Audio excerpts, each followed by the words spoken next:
Hello, everyone, and welcome back to our second episode of Movie House Matinee, the Cinema Kane podcast. I'm, as always, your host, Cinema Kane. In the limelight today, we'll be discussing, well, me. What do I mean by that? I mean, I had it pointed out to me recently by someone that this channel should be about my journey into movies. What makes me a movie fan? So I thought we would go back to the beginning.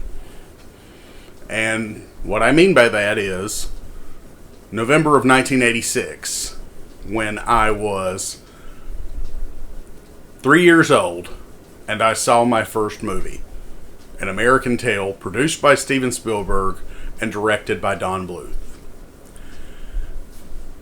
From the moment I saw that movie as a child, I experienced just a wave of emotions. And if you've ever seen An American Tail, you know exactly what I'm talking about. That movie is scary at times for a child. That movie is wondrous at times for a child. In many ways, I felt as though I was going on the same journey that young Fievel Mouskowitz was in that movie. It was also my first introduction into early immigration in America, coming through Ellis Island, all that stuff you hear about or read about in history books, or hear about in movies, see in movies. It's a brilliant animated film, and to this day, through a friend who happened to have one, I actually have an original theatrical one-sheet movie poster of that film hanging on my wall, because it's one of my favorite movies even to this day, even though it's an animated film. Along the way, as I watched movies growing up, I would often find myself getting enamored not just by the movie itself, but by things from the movies. Not just props or what have you, but like when it came to An American Tail, I remember hearing the song from that movie somewhere out there on the radio and seeing the music video on TV as a child. And as a result, like over the years, for whatever reason, that has stuck in my head as something of an earworm, to the point that I associate that song just as much with the film as I do the film with the song. So, if An American Tail was my first theatrical experience, what do I account for as being the rest? Well, the rest is somewhat hodgepodge, put together, this, that, and the other. I'll explain as we go. More or less, this will be presented in chronological order. Somewhat back and forth, but mostly chronological. I took a lot of comprehensive notes to make sure that I would get this as close to right as possible, because this journey started when I was 3 years old, and I saw a movie about a mouse coming to America. So, what came next?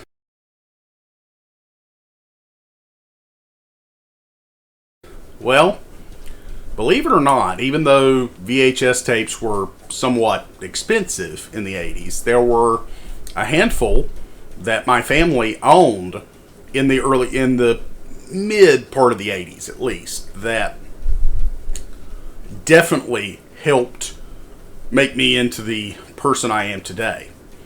The first one I should talk about is, well, my favorite movie of all time, Ghostbusters.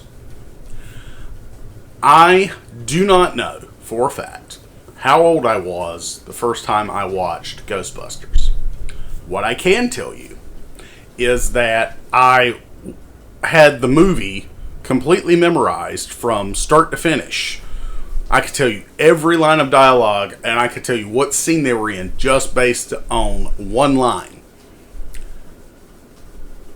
I was 5 when I could do that. There's only ever been one other movie that I've been able to do that with, and most recently I reviewed that film right here on the channel. What am I talking about? Teenage Mutant Ninja Turtles, the movie from 1990.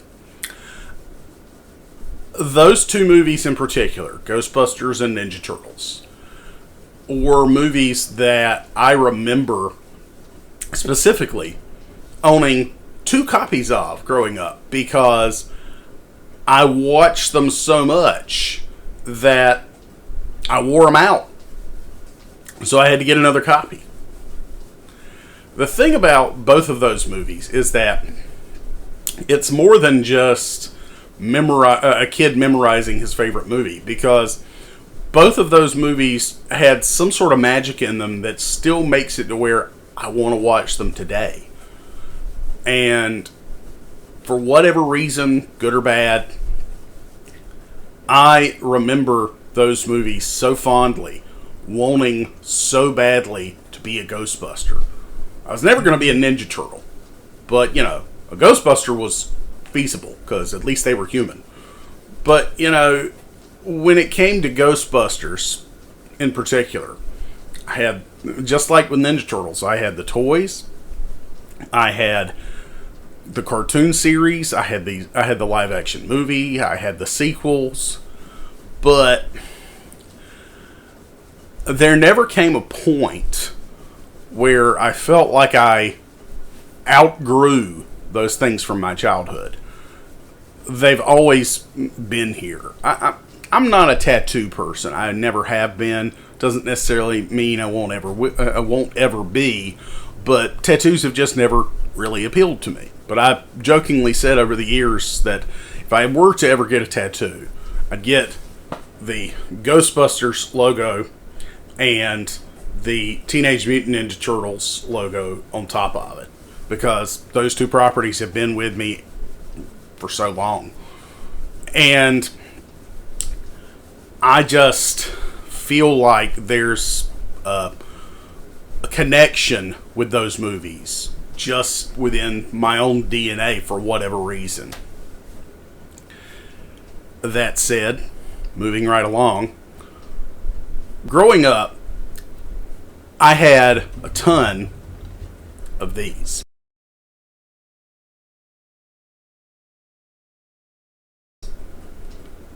For those of you who are too young to remember, this is a VHS tape.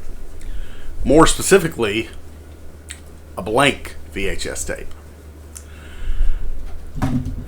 Back in the day, I remember specifically the ABC Saturday night movie, or maybe Sunday night movie. I remember I was a young child at the time, but at one point they showed Back to the Future. Another point, they showed an extended version of Superman the movie.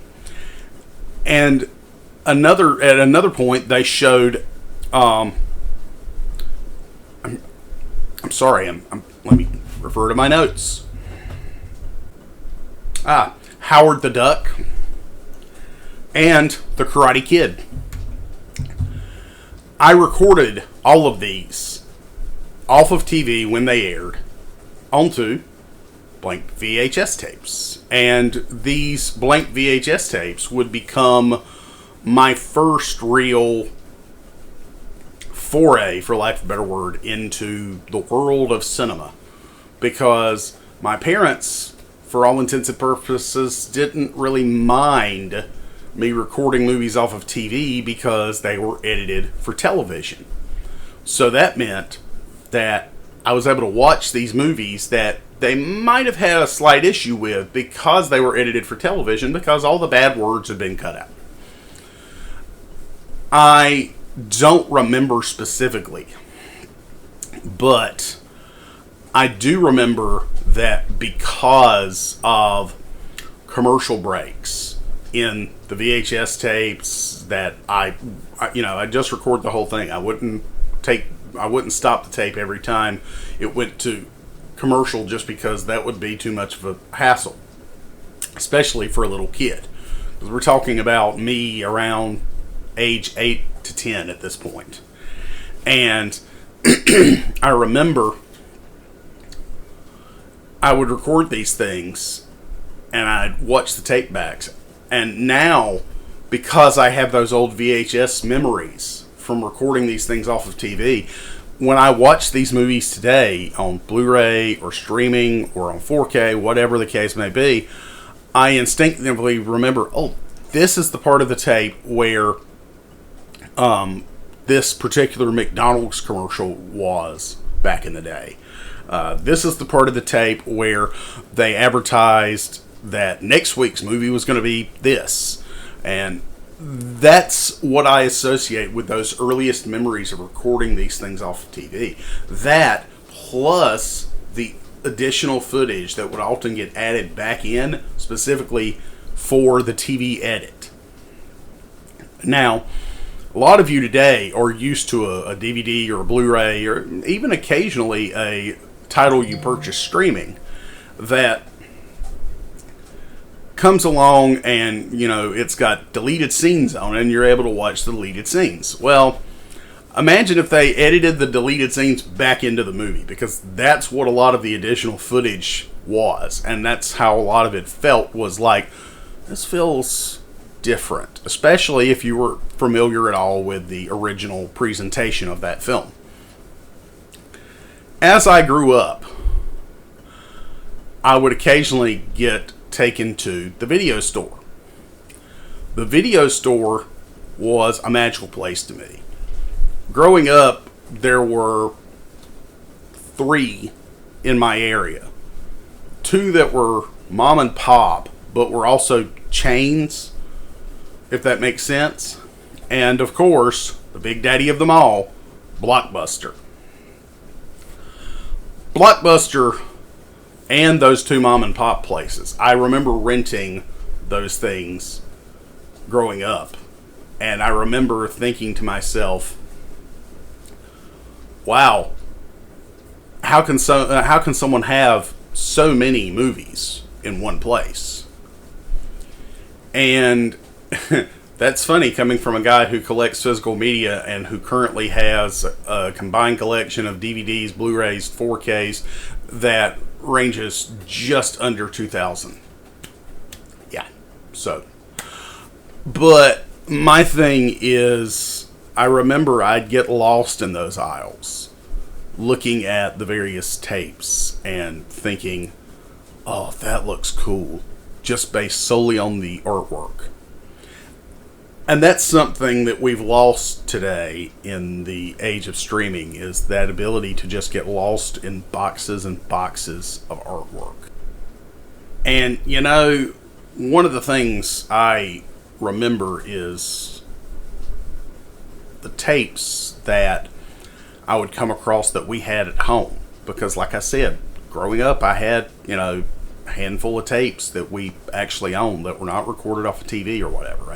And some of the ones that occur to me are, we had Arthur, the Dudley Moore comedy, which I still think is one of the funniest movies ever made. Caddyshack, one of my favorite comedies of all time. Stripes, what else? Ghostbusters, Teenage Mutant Ninja Turtles. There was Star Trek 2, Star Trek the Motion Picture, Star Trek The Voyage Home. And, you know, eventually we would get the rest of the Star Trek films, Raiders of the Lost Ark. And the thing is when you own tapes and you rent tapes and you record tapes, there's something magical just about the quote-unquote ownership of something like this. You find yourself in a situation where the objects mean almost as much as what's on them.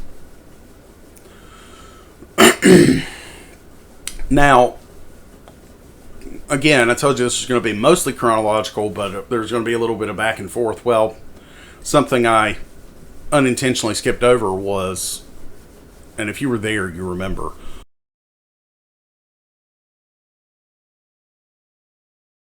the summer of 1989.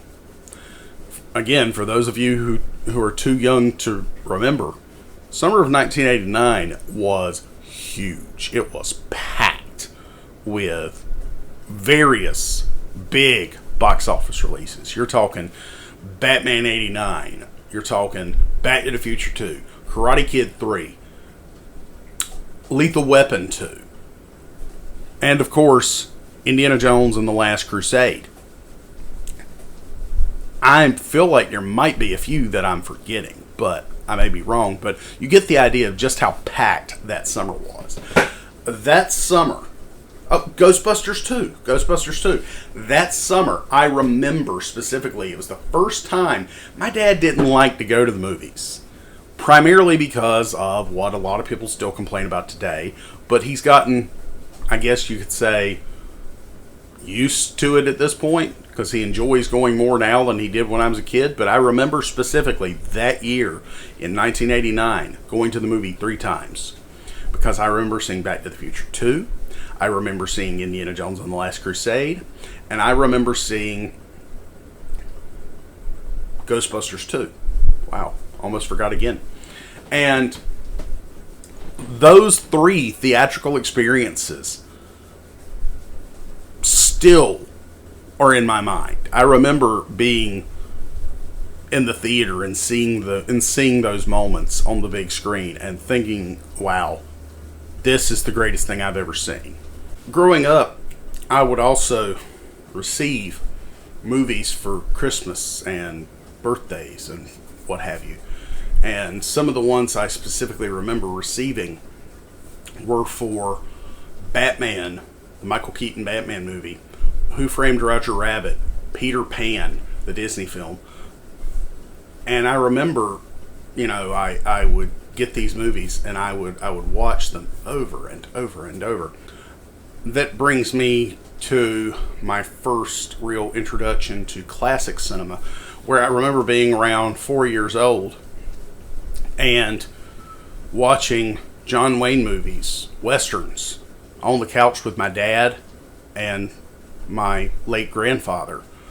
And I remember at a certain point when watching Cahill U.S. Marshal, when my grandpa asked me if I knew who that man was, and I shook my head, and he looked at 4-year-old me and he went, "That is one of the greatest cowboy actors of all time. That is John Wayne."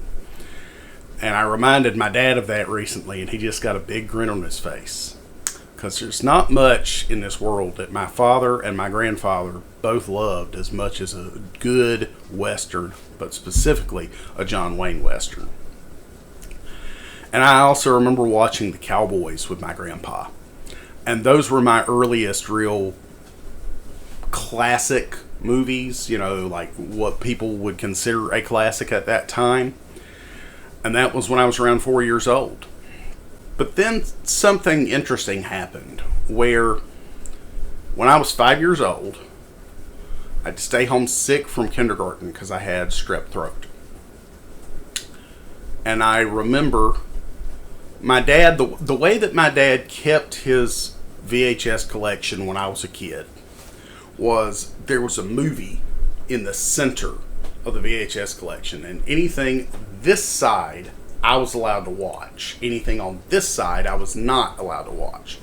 And there was a movie that was right next to that tape, but I couldn't remember as a child if that was the right side or the wrong side of the stack that I was allowed to watch. And so I asked him, I said, "Dad, can I watch this thing?" And I actually had to spell out the title because I was 5 and I was learning how to read, so I didn't know how to read yet. And he said, "Well, what's the title?" And I said, STARWARS.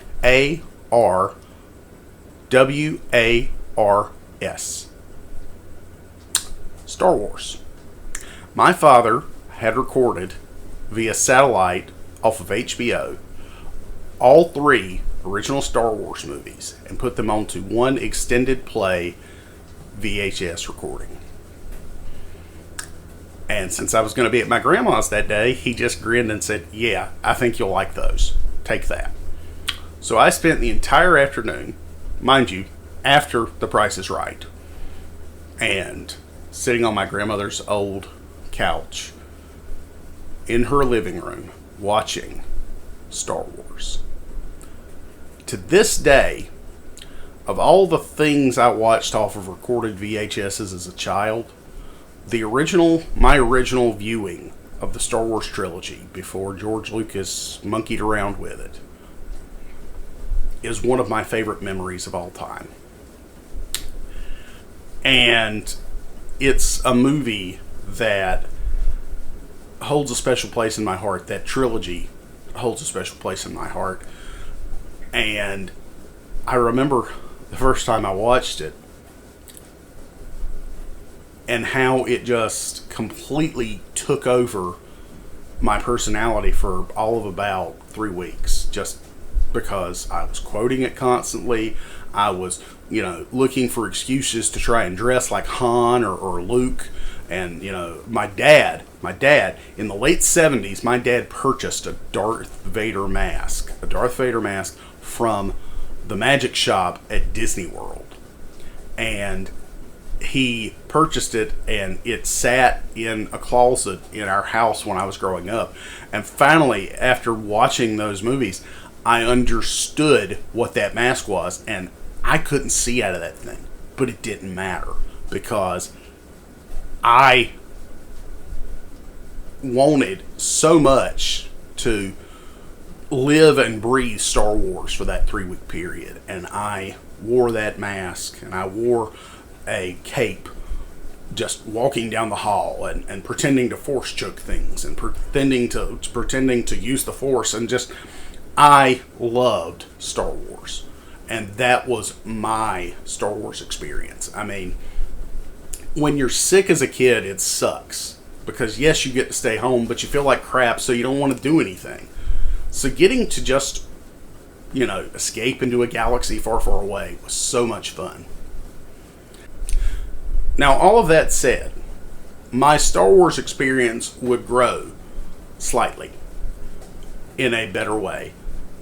Because around a year later, my dad got a subscription to the Columbia House Movie Club. And he let me pick some of the titles he got. And as a result, I remember getting, as a child, the original CBS Fox VHS releases of the original Star Wars trilogy. I also remember getting one of my favorite movies of all time, Bill and Ted's Excellent Adventure. My dad bought me those tapes from Columbia House as a kid. And as a result, I just remember I saw that catalog when it would come in, and I would get so excited, because what were we going to get? What movies were we going to get to see? And I remember my dad getting very excited because he was able to purchase the Godfather trilogy. It would be a couple of years before I would finally see the Godfather trilogy, and when I did, it wouldn't actually be on those VHS tapes, although we did have those VHS tapes at the time. No, it would be on the miniseries version being reran sometime in the 90s on one of the networks. And I remember I watched the miniseries version of The Godfather and fell in love with it, but I distinctly remember my father getting the tapes from that Columbia House purchase from when I was a kid.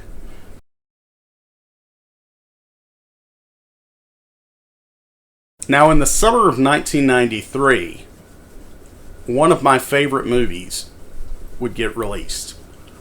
I would get to see it twice, and it was the first time I ever saw a movie twice in the theater. And that movie is Jurassic Park.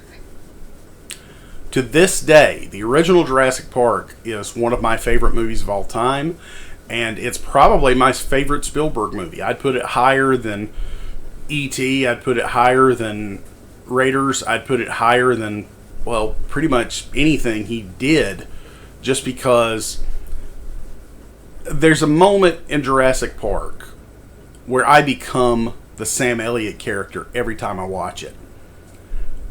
And that moment is the scene when Alan Grant first sees the dinosaurs, and he has to take his glasses off or his sunshades off in such a hurry, and he turns Sattler's head, and they both look up in awe.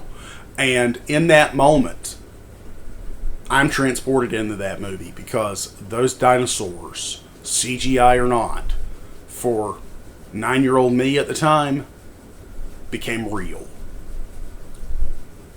I remember seeing that movie both times that summer and just thinking to myself, oh my God, dinosaurs are real. It's just like what Jeff Goldblum says in the movie. Son of a bitch. A crazy son of a bitch did it. That, to me, is one of the greatest scenes in cinema history. It's the combination of Richard Attenborough saying, Dr. Grant, my dear Dr. Sattler, welcome to Jurassic Park, with that swell of the John Williams score behind it, and Alan Grant on the ground in tears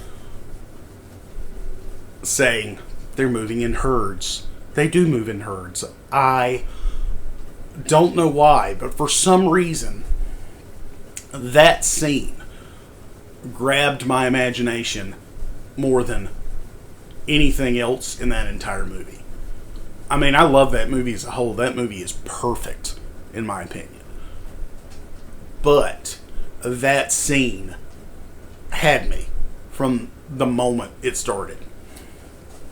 And I can remember my father was reading the book when that movie came out, and he did not want to see it before he finished the book. If you've read the book and seen the movie, you know just how different they really are. That said, I went with my 3rd grade friend the first time, his older sister and his mother, and I remember going the second time with my dad, and I remember I had the McDonald's, one of the McDonald's collectible drink cups you could get as a kid. I remember being a child walking around having to use 2 hands to hold that thing because I was a kid, and wanting everything in that. I wanted my milk in that. I wanted my water in that. Whatever I was drinking, I wanted it in my Jurassic Park cup. I love Jurassic Park so much, and I'm recording this podcast the year of its 40th anniversary, or 30th anniversary. I'm the one turning 40 this year, not the movie. Not the point. Also, I should point out that Jurassic Park was the first movie that made me curious about how movies were made. There was a special that aired on TV all about how they created the dinosaur effects for that movie, and to this day, I mark that movie as the movie that I walked out of wanting to be a filmmaker at some point. That'll come into play later, you'll understand. But, yeah, I love Jurassic Park.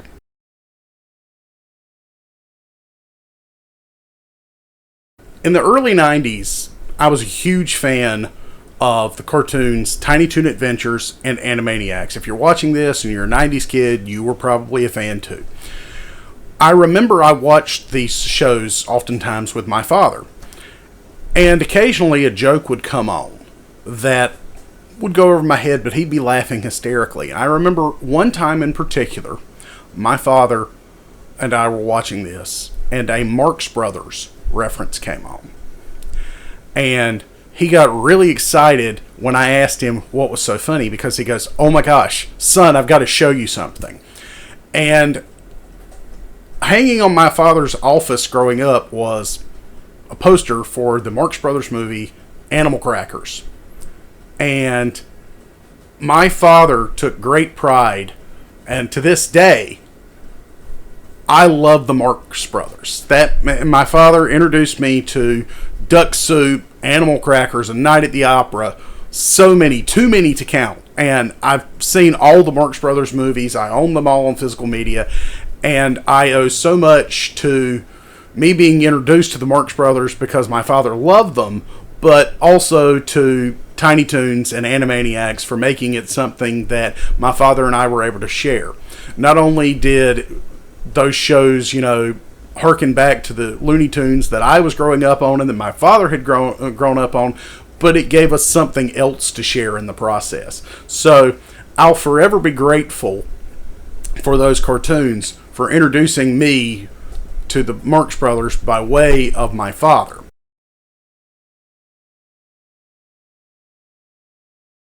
Around this same time, I would get turned on to something that if you grew up in the 90s and you had cable, you probably remember just as well as I do, which is the HBO Free Preview Weekend. HBO would do this promo maybe a couple of times a year. I honestly don't remember exactly how often it happened, but you'd get HBO essentially unlocked for like 3 days, Friday, Saturday, Sunday, and I remember I would take a blank VHS tape and I'd just hit record and I'd let it record 6 hours of whatever was on HBO at that time. And then I'd pop in another tape and do another 6 hours. As a result, I wound up getting some movies that I don't think my parents realized I was getting at the time, because my dad just thought I was recording movies off of TV and therefore they were edited for TV. They were not. They were fully intact for the most part, but I did wind up getting some interesting things as well as some, questionable things for a child my age. That said, I remember specifically getting Goonies off of one of these free preview weekends. And what was interesting about this particular presentation of Goonies was that it had the octopus scene intact. So if you remember as a kid watching Goonies on TV with the octopus scene intact, it could have potentially come from one of those free preview weekends. Because I remember I showed it to a friend of mine who had never seen the octopus scene and who even claimed it didn't really exist. I showed it to him. He goes, "Oh my gosh, that's so cool. I had no clue that was real." And then he's like, "Can I get a copy of this?" So he's making a copy of my VHS, and he never gave me back my copy. So yeah, to this day, I regret that one thing, just because I'm like, dude, if you're gonna copy my VHS tape, at least give it back to me. Some of the more notable movies from my childhood that I remember recording off of HBO free preview weekends include, but are not limited to, Iron Eagle. I still love Iron Eagle. I don't care how cheesy people say it is. Iron Eagle is one of my favorite movies of all time, and it's something that is fully ingrained in my head. Like, I remember the HBO logo before that movie starts. Aside from Iron Eagle, I remember getting, gotta refer to the list again, Risky Business. Ooh. I remember getting The Monster Squad, The Lost Boys, and of course,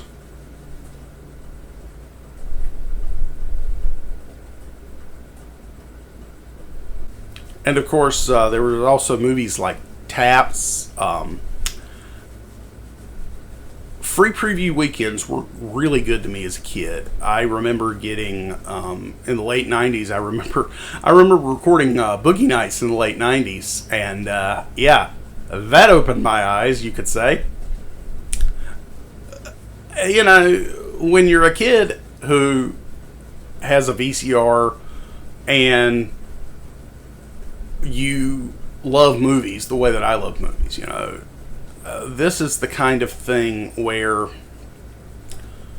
a free preview weekend allows you to experience everything. I mean, you get action movies, you get comedies, you get family movies, you get everything in between. I remember the first time I saw The Big Chill was recording it from a free preview weekend. First time I saw The Breakfast Club was recording it from a free preview weekend. I saw so many 80s classics being aired in the 90s on HBO for a free preview weekend, and it's kind of astounding to me that I associate so many things like the works of John Hughes or cheesy over the top 80s action movies with that HBO logo, specifically because of the free preview weekend. Now, as much of a movie geek as I am, and growing up recording movies, going to video stores, all of that stuff,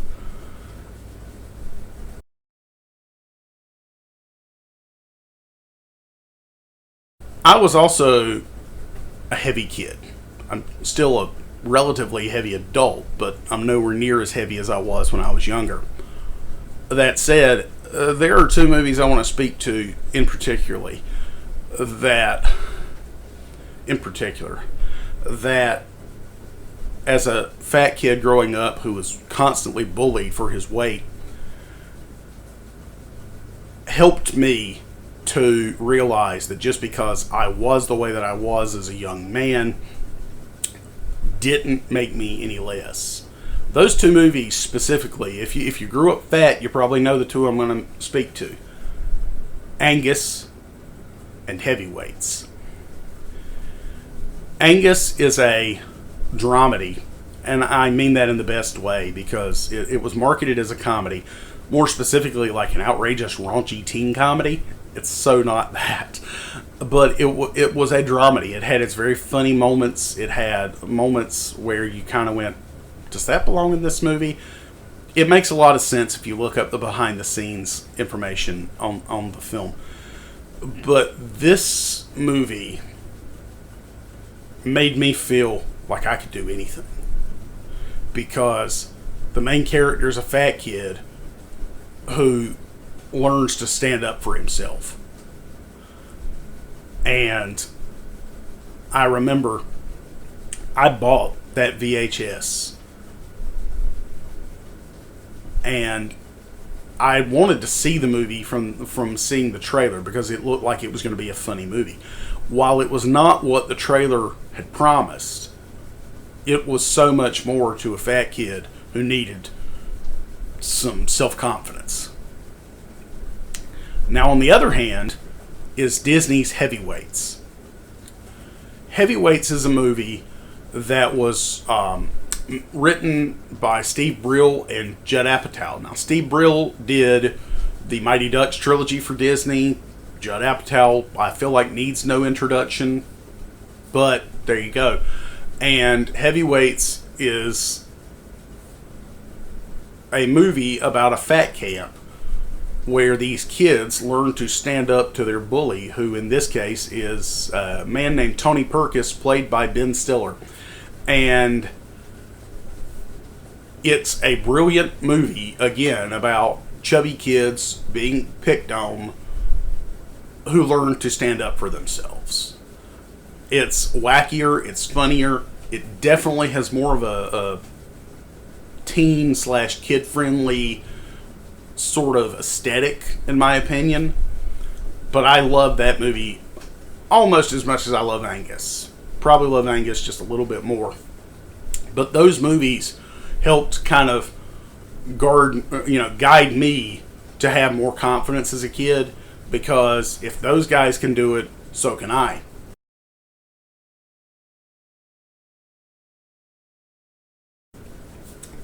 Now, it was around this time that I went with my father and my mother to Minnesota. My mom was going for a business conference, and my dad and I were going to just kind of go around Minnesota and, look at sites and things, and we wound up at the Mall of America because we'd both been curious about it because it was the largest mall in the world at the time. And it's 1995. I'm about to be 13 years old. I was 12 at the time. And I remember I'm walking around this mall with my dad, and it's right around lunchtime. And there's a Hooters on the top floor of this mall. I'm not sure if it's still there or not. But I was, my dad was encouraging me to say, hey, let's eat there. I didn't want to eat there. Not because Hooters doesn't have good food, but I was a shy, fat, 12-year-old boy who was essentially scared of girls. Instead, my dad says, well, hey, why don't we catch a movie? So, we caught Crimson Tide, which would be my first theatrical R-rated movie, and I got to see it with my dad. And I got to see two powerhouses of the cinema in the form of Gene Hackman and Denzel Washington in a Tony Scott movie on the big screen. And to this day, Crimson Tide is one of my favorite movies. I love that movie because the acting is superb, the directing is great, and man, it brings back so many memories whenever I think of myself seeing that movie at 12. Now, a year later, something would happen that would change my outlook on movies and also very much change the kind of movies I went to and sought after to see. What am I talking about?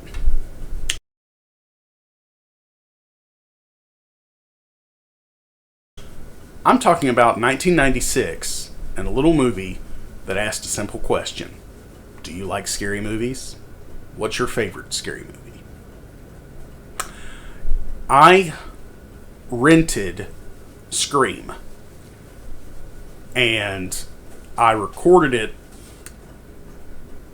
I should back up. What I mean to say is, I rented it off of pay-per-view and recorded the pay-per-view presentation. And I watched it, I couldn't tell you how many times. That movie captured my imagination. Not because I was like, ooh, I want to, go out and do what Ghostface is doing. No, it was because, how did they make that look so realistic? I mean, how did they make it look like that person actually died? I mean, I can't get over this. The makeup effects in that movie were that good for me. They really were. On top of that, you had a script that, while dark in tone, was also very, very funny. So as a result, I wound up becoming a horror fan. There's a line in Scream that I often like to joke around and say, well, that's how I became a horror fan, because the line in question is when Stu says to Billy, watch a few movies, take a few notes. It was fun. Having been raised in a house where my parents didn't watch horror movies because they didn't like horror movies, and then I watched this movie, find out I like horror movies, which I should add is very appropriate because I was born on October 31st. What happens is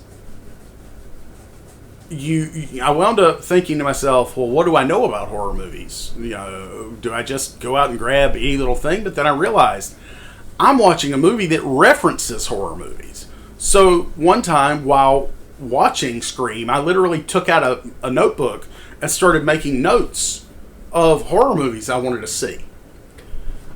And the first thing it led me to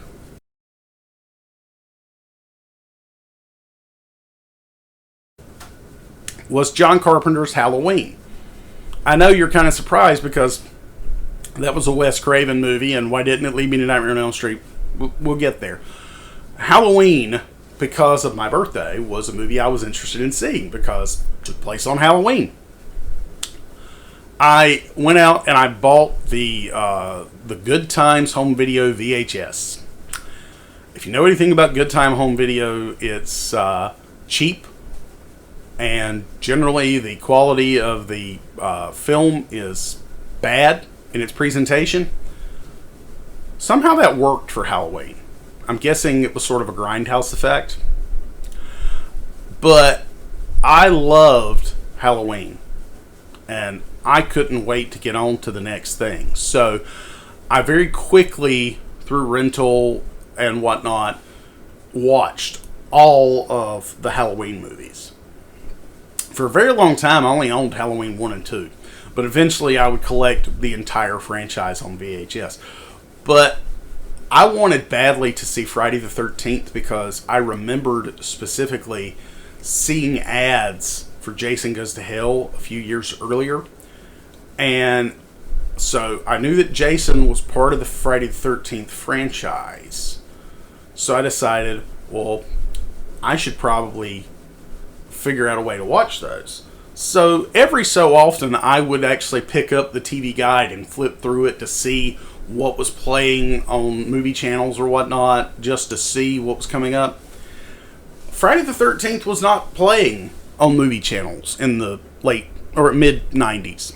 However, there was a program that I'd never heard of that promised to show the first 6 Friday the 13th movies in a marathon that was going to be starting late at night. I put my extended play VHS into my machine and was thus introduced to what would become one of my favorite shows.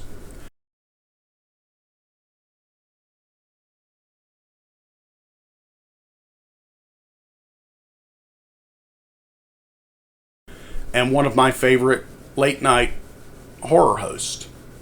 What am I talking about? I'm talking about TNT's Monster Vision with Joe Bob Briggs. The Friday the 13th marathon has become the stuff of legend within the horror host community, within the horror fandom.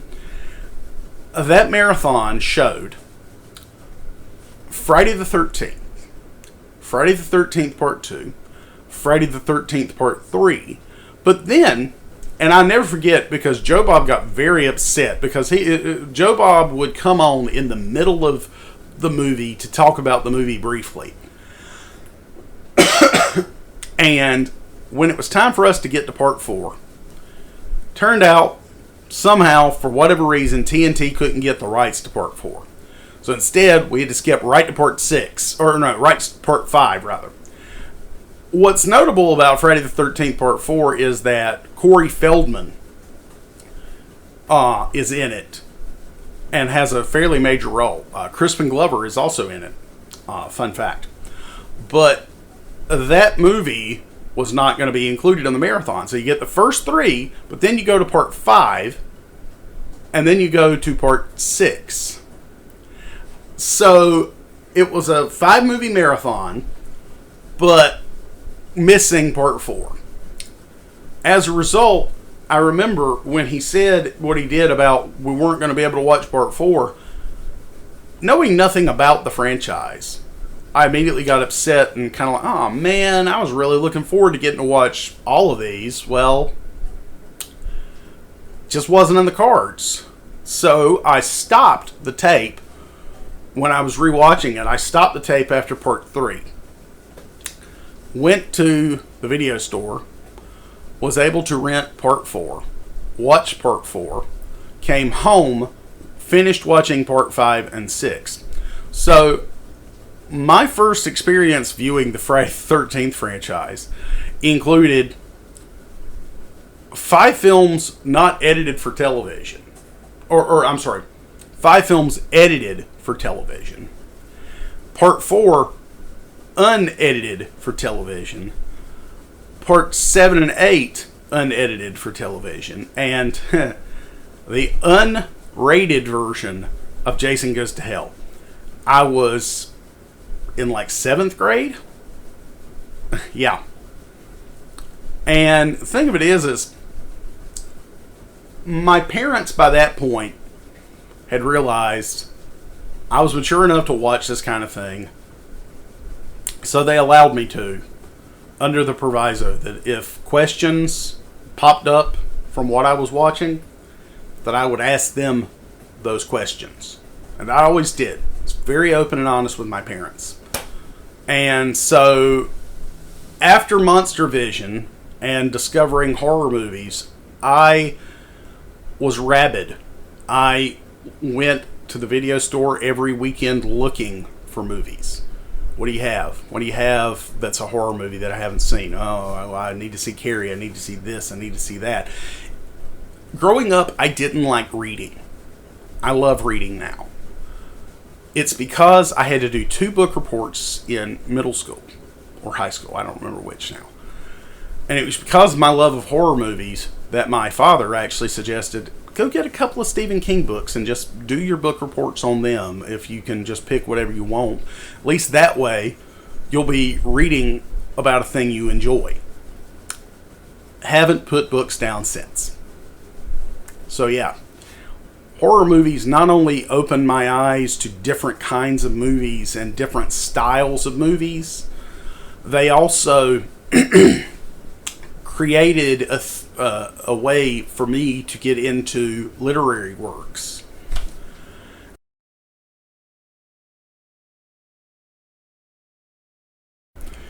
In the late 90s, AMC and Turner Classic Movies would become two of my favorite places because I would start to watch war movies with my father on Sunday afternoon. And we're talking The Longest Day,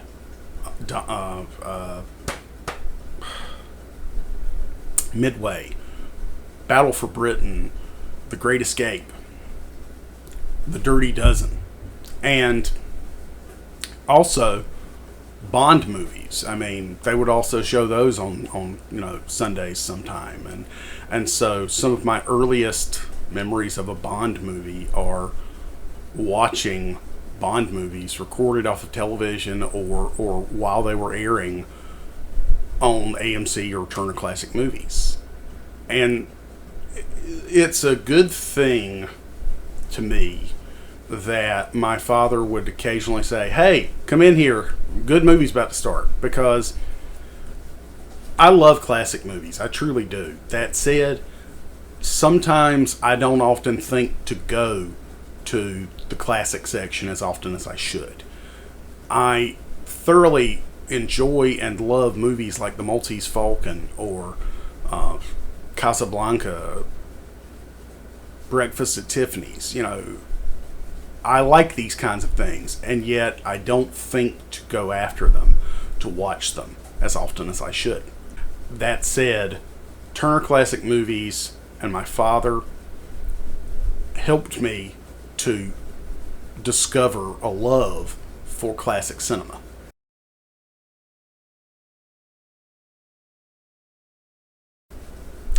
Now, I bring all that up because I remember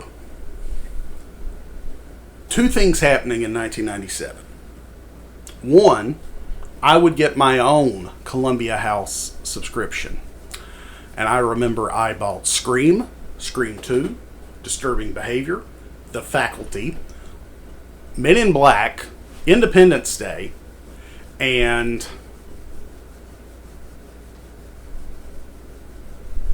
I Know What You Did Last Summer. At least I think it was I Know What You Did Last Summer. Point is, those were the 7 movies I picked that I got for like 99 cents. And boy, did I enjoy having a Columbia House subscription. It was expensive, especially for a kid that was only making a $20 a week allowance at the time. But I remember how much I enjoyed being able to order movies that I wouldn't possibly have access to otherwise. I remember I actually ordered some of the Halloween sequels and some of the Friday the 13th movies I was missing around that same time. And that is when I started renting the Nightmare on Elm Street movies and really getting into them. Got some of those through Columbia House too, if I'm remembering correctly. But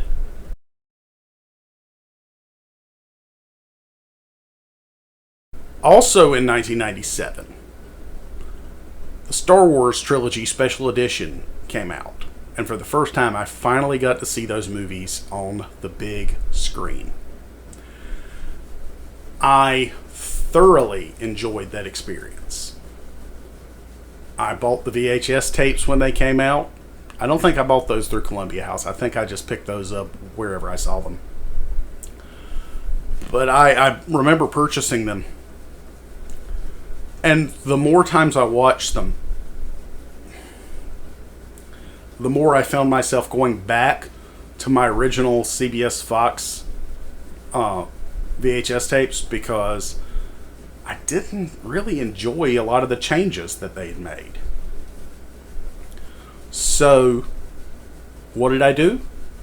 Well, I got hyped for episode 1, of course.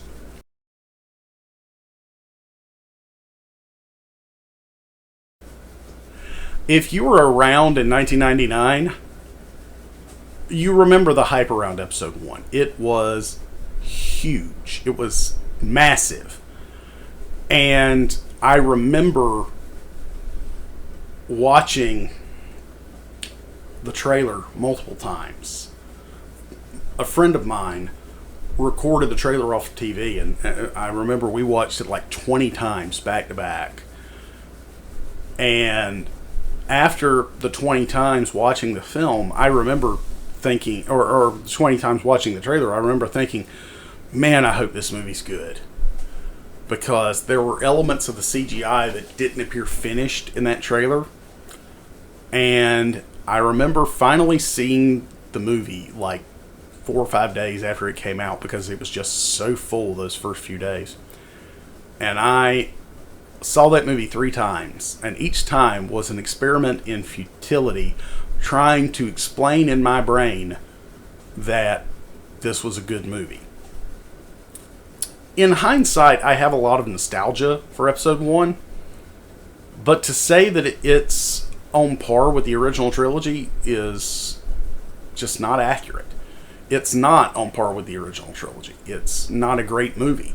It's a movie that proved to me just how disappointing movies can be when you put too much hype into them.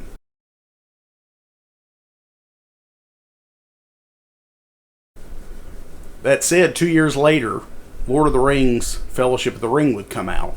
And Lord of the Rings would be described as, and I still agree, the motion picture event of a lifetime.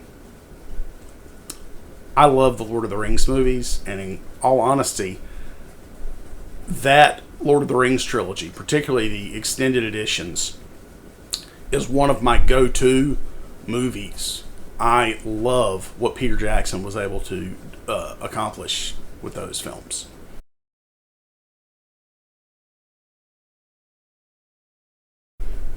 Another thing that happened in 1997 was I bought my first movie posters. And that may have been 98, but I can't remember. It's 97, 98, somewhere in there. There was a website at the time called movieposterwarehouse.com. And I must have browsed on there for months, just looking at what they had, the various JPEG images of what they had. And I remember finally working up the courage and telling my dad that I had saved birthday money and all this. And I was like, would you order these for me? Because they only accept credit cards. He begrudgingly agreed, but he helped me order them.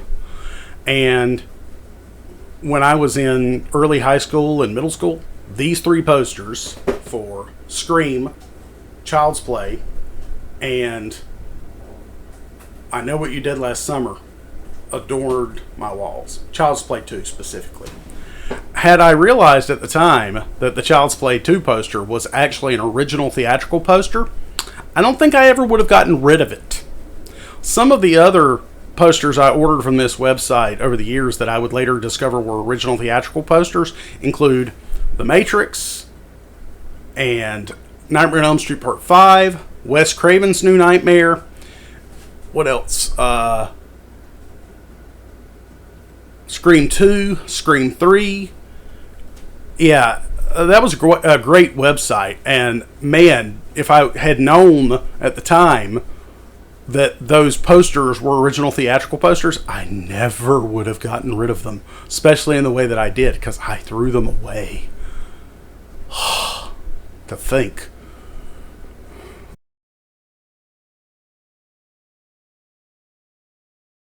That said, in 1999, no, in 2001, I'm now in high school, and my parents buy their first DVD player. And of all the movies I might buy in 2001. What's the first DVD I remember buying that I still own, I should point out? 10 Things I Hate About You. I love the movie. And I haven't watched it in probably a decade. But at the time, I was just a big fan. I enjoyed the movie, and so I picked it up, and that was my first DVD. But our first DVD player came with something a little different. It came with, I can't remember if it was 1 free month or 3 free months of a mail-in DVD rental service called Netflix. And among the first titles Netflix recommended to us in the early 2000s included, but were not limited to, Pulp Fiction, Clerks, Mallrats, Dogma, Reservoir Dogs. I think you can see where I'm going with this. What wound up happening was, overnight, I became a massive Kevin Smith fan and a massive Quentin Tarantino fan. Dogma was the first Kevin Smith film I watched, and I remember it popped up in our recommendations after we returned it, and I gave it 5 stars. Like 2 days later, they were like, if you like Dogma, you might also enjoy. And I wound up renting Clerks, Mallrats, Chasing Amy in the same way. And then I saw, in 2001, right around the time I was becoming a big Kevin Smith fan, I saw the trailer for Jay and Silent Bob Strike Back. I saw that movie 3 times in the theaters. I still have my ticket stub for the first time, and it adorns the action figure of my Bluntman and Chronic action figures. It's like right there on the bubble of the action figure for Chronic. And I love the Views universe. I love Kevin Smith. I'm also a huge fan of Quentin Tarantino's work because of these early DVD Netflix recommendations. So to say that Netflix and DVD had a big impact on me would be an understatement, because where before I used to record things off of TV and rent movies and whatnot, which I still occasionally did, I suddenly had more of a reason to want to get a job. And that reason was so that I could continue to collect movies. And that's what most of my paychecks went toward. It was my car payment, my movie collecting, and yeah, that was the early 2000s. That was me before I graduated high school. I applied to 2 places. I applied to a video store and a movie theater.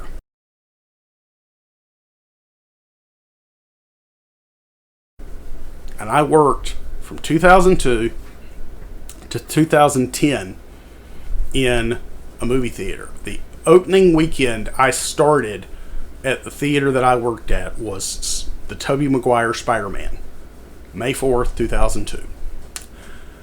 And I remember just how packed the theater was.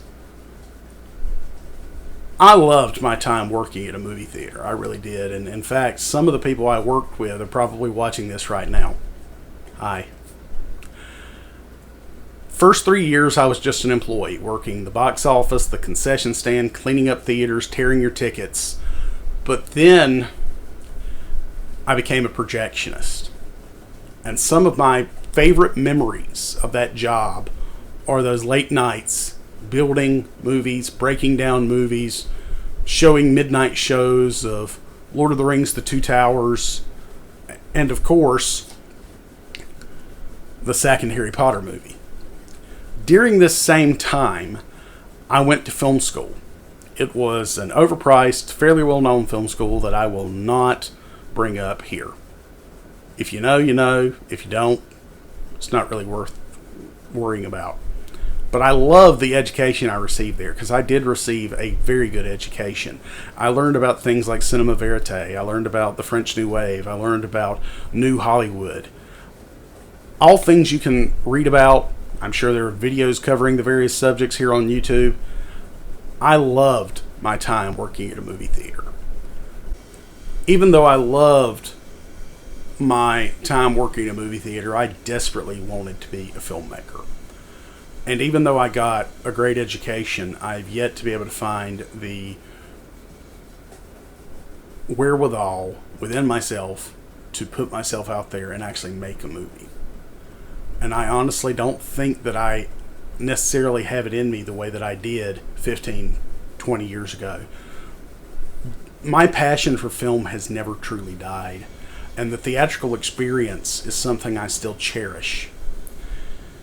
Because there's nothing quite like sitting in a darkened theater with 30 to 50 people around you, all laughing, crying, loving, and hating the screen at the same time. As much as I love that, there's also nothing like the escapism of putting a tape in a VCR, a DVD, a Blu-ray, a UHD, watching the film and escaping into the world that the filmmakers created. I love movies. And while I may not be a filmmaker, I'm a YouTube critic who watches movies and TV shows, tells you what he thinks, and hopes that maybe at least some part of this journey you were able to relate to yourself. I'm your host, Cinema Kane. I hope you enjoyed a look into my journey as to where I'm at today, being a YouTube critic, where I started all the way back in 1986 and An American Tale with Little Mouse. Here's looking forward to the next matinee. And I'll see you at the video store. I'm your host, Cinema Kane. I hope you enjoyed this look into my journey into why I love movies. If you did, don't forget to click like. Don't forget to subscribe. Don't forget to click that bell notification so you know every time Cinema Kane has a new video uploaded. Don't forget to share this on all your social media platforms. I'm trying to grow the channel, and I'd love your help with that. Here's looking forward to the next matinee.